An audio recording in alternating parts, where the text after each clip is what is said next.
Hi, I'm Annette from itsadelight.com, and today we are out in the garden shed. It's a little bit chilly, but it's getting to be springtime, and so I'm getting things ready, and I just wanted to share with you what I do for a natural garden fertilizer. This is really easy. It takes a few different supplies. Lots of these things you're going to have seen, you're going to be familiar with. I'm going to share a little bit with you, and I'm just going to show you exactly how we mix this up. First of all, you want to have some gloves on because I'm going to be dealing with manure and compost and worm castings and different things like that. So gloves are a really good idea.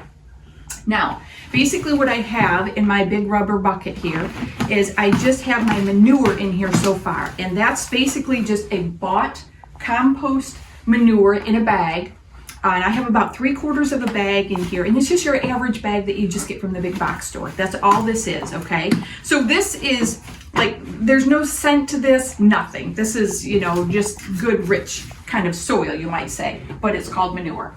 So the first thing that I do after I take this, now I'm going to mix in each thing. And each thing to me is really quite important because there's very good benefits to each thing I'm adding in here.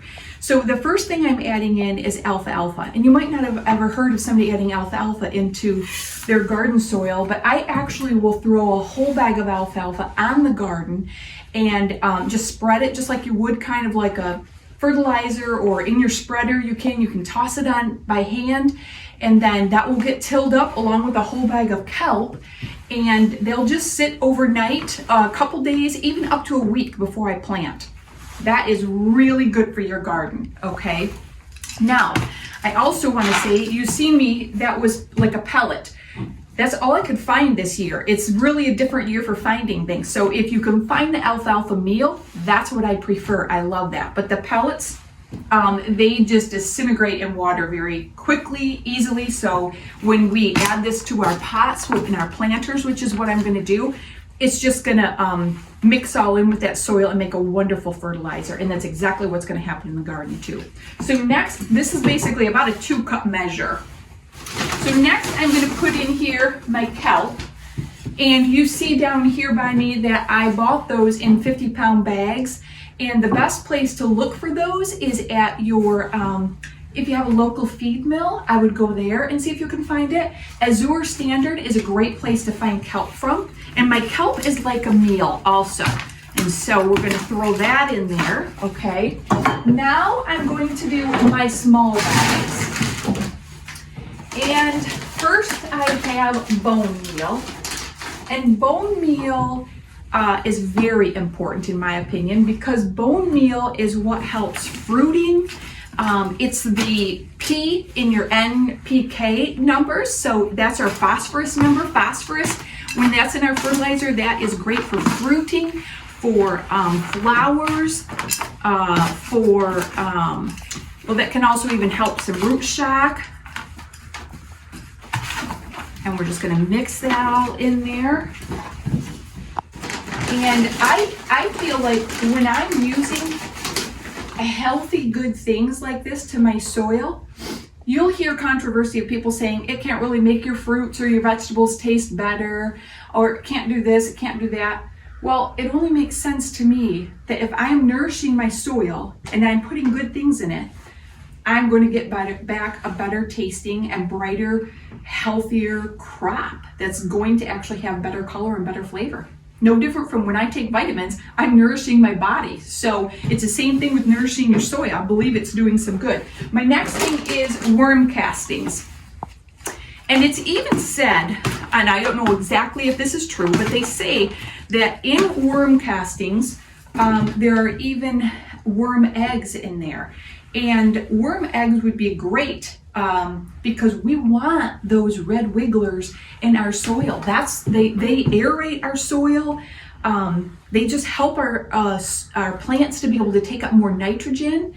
And worm castings are exactly what you think they are. They're the castings of the worm. So if we get more worms in our garden, we're going to get more worm castings and more health and more just that microbial, good, healthy richness that we want in there. So just another little tidbit is worm castings are what is referred to as black gold.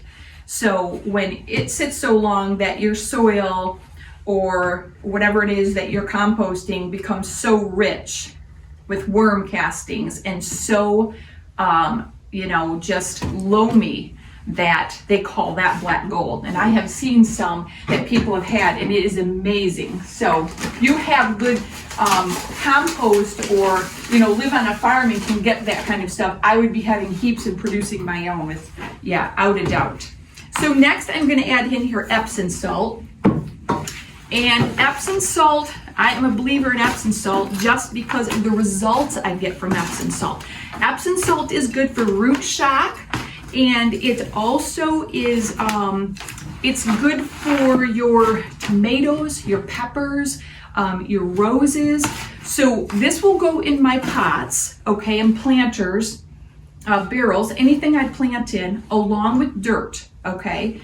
But this, I will also put Epsom salt, or a little bit of this, usually just straight Epsom salt, with my tomato plants when I plant them, my pepper plants, and just work it into that soil good. You don't want to just stick your plant right in Epsom salt. But I am a believer because I get good results for it. Whoops, we'll use our scoop here so you guys really know I'm measuring this out exactly like I say. But we're not baking a cake, so you don't have to be exact here. You're going to end up with just a really, really super good product when you're all done with this. You're going to love this stuff. Well, you're going to love what it does to your plants. It's going to make them super healthy. So that last scoop, that was our blood meal.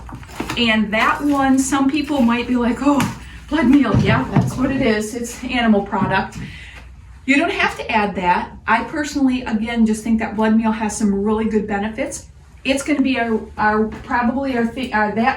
worm castings are going to be what's probably your items that are a little bit more on the pricier side. But I'm only going to get one bag. I'm going to put this out and one time a year, and that's it. So it's not like I'm doing this over and over and over, having to buy this stuff. Worm castings, it's going to be really hard to burn any plants with worm castings. Matter of fact, I think it's going to be hard to burn plants at all with this whole mixture, which is why I use it this way. But when you're putting on a store-bought fertilizer, then you can burn things a little bit more easily. You have to be careful. You don't have to worry about something like this, and definitely not with worm castings. That's one of the things that worm castings is known for, is for just being so gentle, very slow release.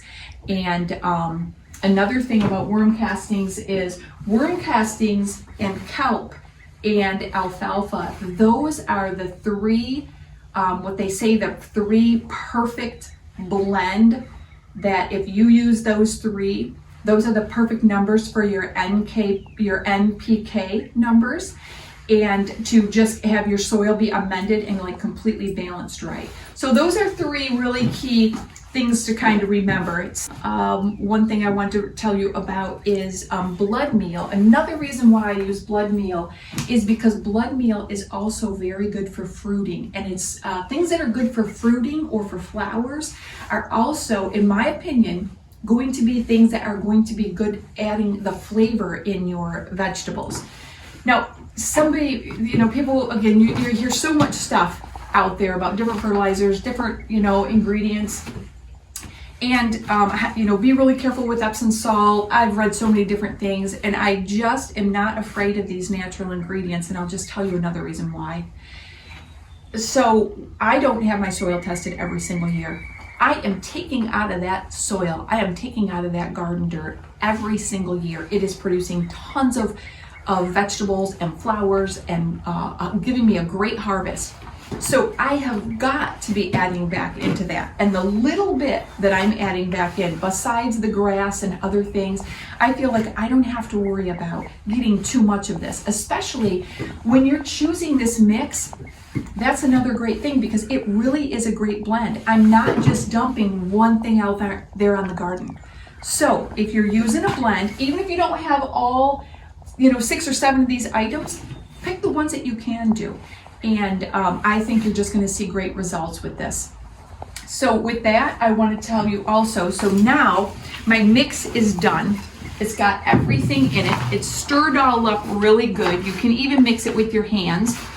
And now all I do is I use this tub, and I will actually make up probably 2 more tubs of this in order to do all the planting that I need to. But I will take just a scoop of this. Okay, so again, we're saying about a 2 cup, and this will go in my planter.